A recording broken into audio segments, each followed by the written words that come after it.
comment dire les choses à quelqu'un quand vous êtes dans une situation potentiellement conflictuelle. L'objectif de cette vidéo, c'est de vous partager 4 étapes pour poser les choses et pouvoir les dire de manière posée, pour le coup, à la personne avec qui vous êtes en conflit.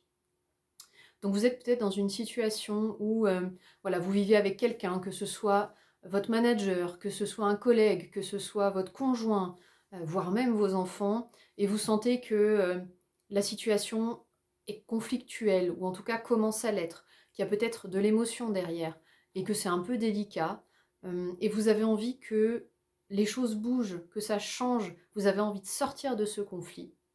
Peut-être que vous avez déjà essayé de faire quelque chose, de dire les choses, et peut-être que vous n'avez pas été entendu, ou alors que vous vous êtes pris un boomerang dans la figure, parce que l'autre n'était pas prêt finalement à les recevoir. Si c'est le cas, vous êtes au bon endroit. Donc aujourd'hui, je vais vous parler de CNV, communication non violente. La CNV, c'est un processus de communication qui a été développé par Marshall Rosenberg, qui a notamment fait un bouquin dont je trouve le titre très explicite. Son titre, c'est Les mots sont des fenêtres ou bien ce sont des murs. Et donc là, l'idée, c'est d'aller vous connecter aux mots qui peuvent être des fenêtres. Et donc avant de rentrer dans le détail du processus vraiment de la CNV, j'ai envie de vous poser 2 questions. La première, c'est quand vous vous connectez à cette situation conflictuelle dans laquelle vous aimeriez vous exprimer, quelle est votre intention? Est-ce que vous êtes dans une intention de poser les choses calmement, de pouvoir exprimer peut-être ce que vous ressentez, comment vous l'avez vécu, de pouvoir trouver une solution ensemble? Si c'est le cas, vous pouvez continuer. Ou alors peut-être que vous êtes dans une intention de déverser votre colère et peut-être d'aller mettre le nez dans son caca à l'autre. Si c'est le cas, vous n'avez pas besoin de cet outil, vous pouvez passer votre chemin, faites comme d'habitude et puis de toute façon, vous pourrez lui mettre le nez dans le caca comme ça. Donc là vraiment, l'idée c'est de se dire que l'intention est primordiale pour pouvoir vraiment faire bouger les choses, quoi. Et la deuxième question que j'ai envie de vous poser avant de commencer, c'est est-ce que l'autre est prêt à accueillir votre message? Est-ce que l'autre, d'un point de vue par exemple émotionnel, est assez apaisé pour pouvoir accueillir votre message? Donc ça, c'est hyper important si vous voulez vraiment que votre message ait de l'impact. Donc ces 2 questions étant posées, on peut passer maintenant au processus, le processus qui se fait en 4 étapes. Ça va être 4 étapes qui vont vous permettre, vous, de réfléchir, et en plus, les 4 étapes pour exprimer ce que vous avez à dire. Donc les 4 étapes sont les suivantes. O, S, B et D. O pour observation, S pour sentiment, B pour besoin et D pour demande. Donc dans le O, observation, l'idée c'est d'aller rechercher les faits. Qu'est-ce qui a fait finalement que vous vous êtes senti mal, quoi?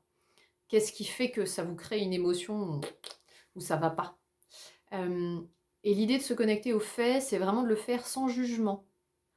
Donc vraiment en donnant les faits tels quels. Et donc pour prendre un exemple concret, ça peut être, eh ben, à la dernière réunion, quand tu as parlé de ce problème-là et que j'ai proposé une solution, tu t'es passé à autre chose directement sans parler de ma solution. Et donc après le O, on passe au S. Sentiment.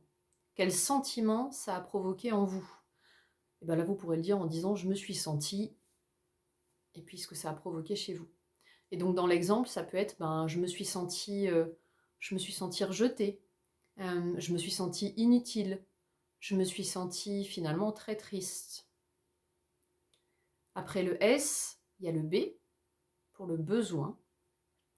Donc là, ce serait et j'ai besoin de. Donc ça va être important de dire j'ai besoin de et employer un nom derrière, plutôt de j'ai besoin que tu.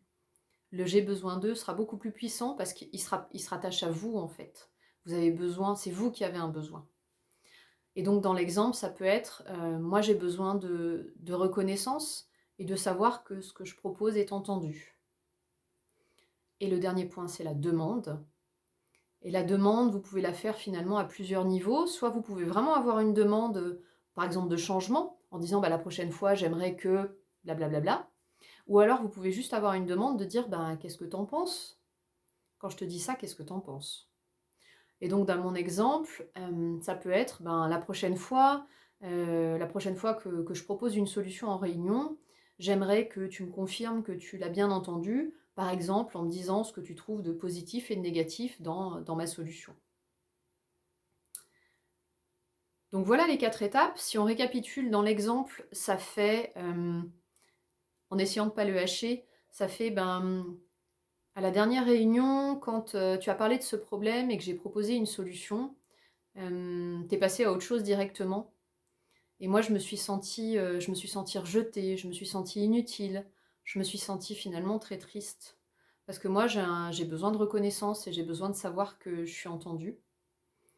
Et donc, la prochaine fois que je partage comme ça une solution en réunion, euh, j'aimerais savoir si tu serais d'accord pour valider le fait que tu as bien entendu ce que j'ai dit et en me faisant par exemple un retour positif et un retour négatif sur ma proposition. Et après, on peut terminer par ben, qu'est-ce que tu en penses? Est-ce que tu serais d'accord? Donc ça va être l'étape pour vous, pour vraiment exprimer ce qui s'est passé pour vous.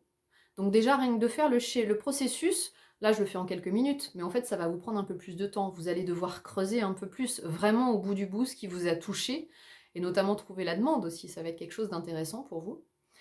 Et quand vous l'avez exprimé à quelqu'un, l'idée c'est que ce serait que l'autre personne fasse pareil, pour que vous puissiez ensuite voir quelle pourrait être la solution qui puisse répondre à vos deux besoins, au vôtre et à celui de la personne en face. Donc voilà pour le processus de CNV. S'il y avait une chose que vous deviez retenir, qui est pour moi hyper importante dans ce processus, ce serait qu'on passe du tu accusateur. Ouais, la dernière fois, tu m'as fait ça, mais t'es qu'un gros con, tu devrais pas faire ça comme ça. On passe du tu au je. J'ai ressenti ça, j'ai vu ça, j'aurais besoin de ça, j'aimerais que ça se passe comme ça. Et en fait, déjà rien que ça va vachement apaiser les choses en fait. C'est beaucoup moins, ça va beaucoup moins créer de réaction chez l'autre, de réaction en tout cas un peu violente chez l'autre. Donc le passer du tu au je, c'est déjà un super point. Si vous avez envie d'aller plus loin sur la CNV, je vous mets un lien en dessous.